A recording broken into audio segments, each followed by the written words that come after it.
अस्सलाम वालेकुम रहमतुल्लाहि वबरकातुहू। नाज़रीन, हमारे पास न्यूज़ बहुत कम बताते हैं हम, और इसकी तहक़ीक़ात करके बताते हैं। सबसे लास्ट में हमारे पास न्यूज़ आती हैं, क्योंकि पब्लिक को ये मालूम होना चाहिए कि इसकी वजह क्या है, तफ़सीली रिपोर्ट मालूम होना चाहिए। बहुत सारे लोग को हम देखते हैं कि यहाँ पर कुछ हुआ, खड़े-खड़े वीडियो निकाले डाल दिए, वहाँ खड़े-खड़े वीडियो निकाले डाल दिए, तफ़सीलात मालूम नहीं होती।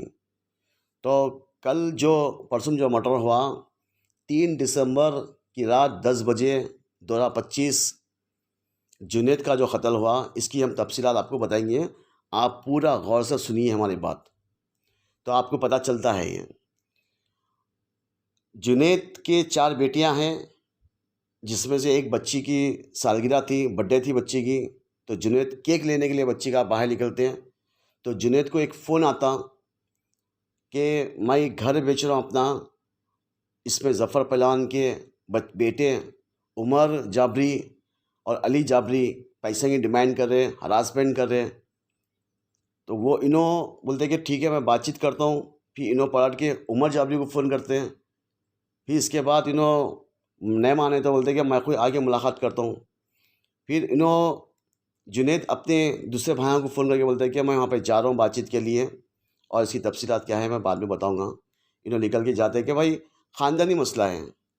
ख़ानदानी मसला है जो ज़फ़र पहलवान के भांजे होना मोहम्मद पहलवान, और इनका बेटा होना जुनैद जिसका क़त्ल हुआ, और ज़फ़र पहलवान के बेटे होना ये उमर जाबरी अली जाबरी जो क़त्ल करे उसे है। खैर वो बंदा जाता बातचीत के लिए, वहाँ पे दोनों में तकरार होती, बहस होती। शायद हो जाता कि पहले प्लानिंग थी, क्या थी वो अल्लाह को मालूम, कि वहाँ पर जुनैद के ऊपर हमला किया जाता है।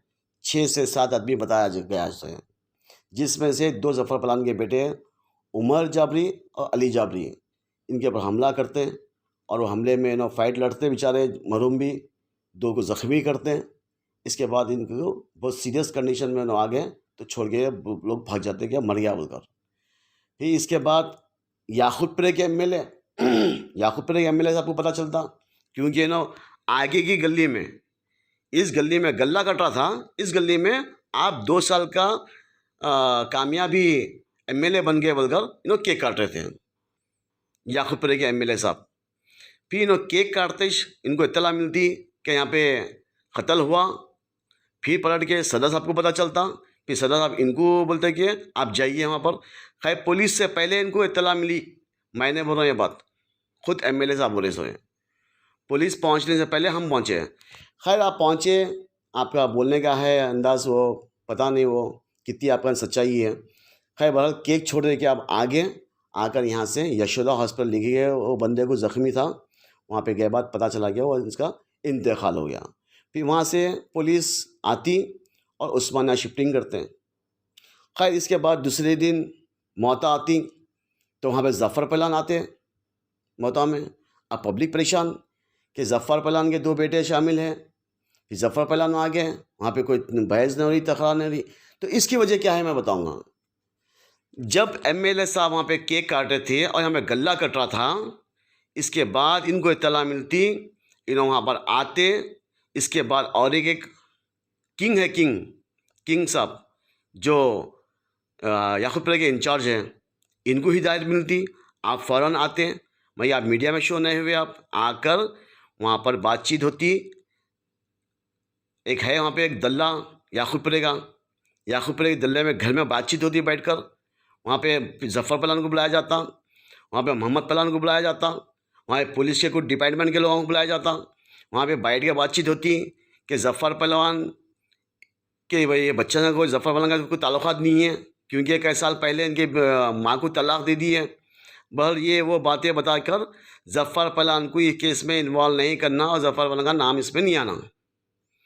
20 लाख रुपये मांडोली होती पुलिस को दिया जाता, और ज़फ़र पहलवान को वहाँ से हटा दिया जाता, और वहाँ पे ज़फ़र पहलवान और मोहम्मद पहलवान के बीच में कॉम्प्रोमाइज़ किया जाता। इसकी वजह से 9 मौत में आए थे। पब्लिक को ये पता नहीं था, हम बता रहे आपको। खैर बहरहाल वहाँ पे इनको और भी पैसा मिला जो कॉम्प्रोमाइज़ कराने के लिए आए थे। इनका काम ही है कि मुसलमानों के ऊपर सियासत करना, कॉम्प्रोमाइज़ कराना और अपना उल्लू सीधा करना, अपने जवाहाँ बनना। 4 बच्चे इसके, बच्चियाँ और बच्चियाँ यतीम हो गए, और इन लोगों को यहाँ पे पैसा में मांडोली करे, लाखों रुपया लोग खा गए। फिर वहाँ से पुलिस को 20 लाख पे दिया गया कि जफ़र वाले के ऊपर अरेस्टिंग होना, इनके ऊपर केस बुक ना होना बोलकर। तो क्या ये उमर को फंसाने के चक्कर में थे या मोहम्मद पहलवान को फंसाने के चक्कर में थे? ये असल थी भी ये सालम पहलवान का झगड़ा, तो निशाना कोई दूसरा ना बन गया। सो है आज से 4 महीने पहले भी झगड़े हुए थे, 6 महीने पहले भी झगड़े हुए थे, 1 साल पहले भी झगड़े हुए थे कुश्तियाँ के मैदान में। और ये कत्ल आज से 13 साल पहले भी किया गया था। जो इनके साथ वाला था इलियास, जो संतोष नगर के पास कत्ल किया गया था, कंचन बाग PS लिमिट में केस भुगा था। ये जफ़र पहलवान और जफ़र पहलवान के साथ वाले थे, वो बच्चा भी साथ का था। और एक बात ये बताना चाह रहा हूँ कि याकूतपुरे में कोई घर ख़रीदना मुश्किल है, कोई घर बेचना मुश्किल है, कोई घर बनाना मुश्किल है। सब अगर बनाएंगे तो उनको वहाँ पे मामूल देना चाहिए। अगर मामूल नहीं देंगे तो उनकी माँ बहन को उठाया जाता सो है, माम तोड़ी किया जाता सो है, इनके पास जुल्म किया जाता सो है। इनको इतना पावर कैसा मिला? हमारी एक ओल्ड सिटी की जमात है, वो जमात इनको पावर दी सो है, जो सब पे जुल्म हो रहा। और वही पावर की वजह से आज इस बच्चे की जान चली गई, जुनैद की।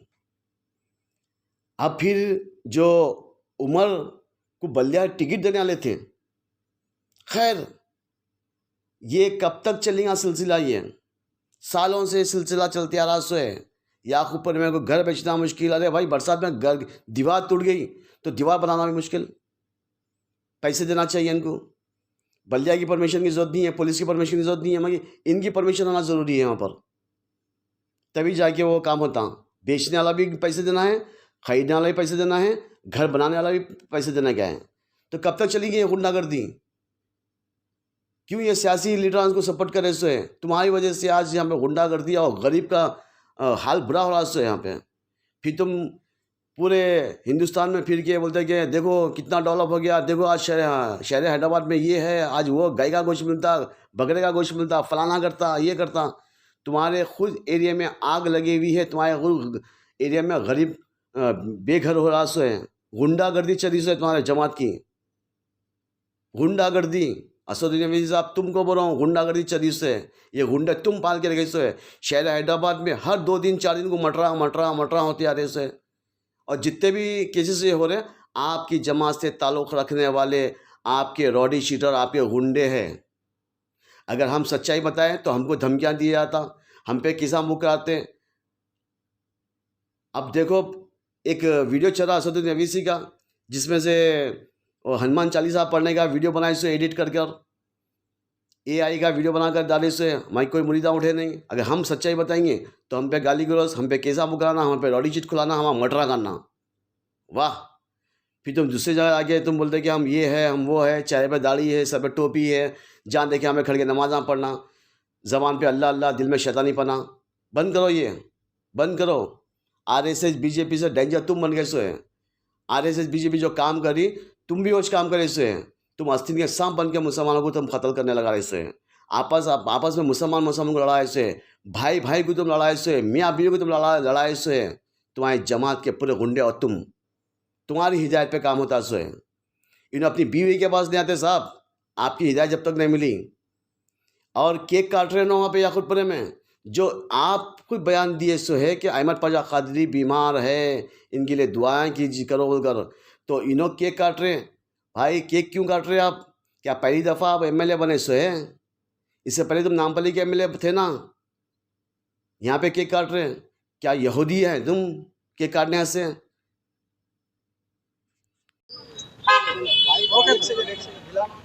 चलिए सर। आज रेन बाजार डिवीजन छोटे पुल पे शाम में 10 बजे एक हादसा पेश आया। बड़ा ही अफसोसनाक हादसा है।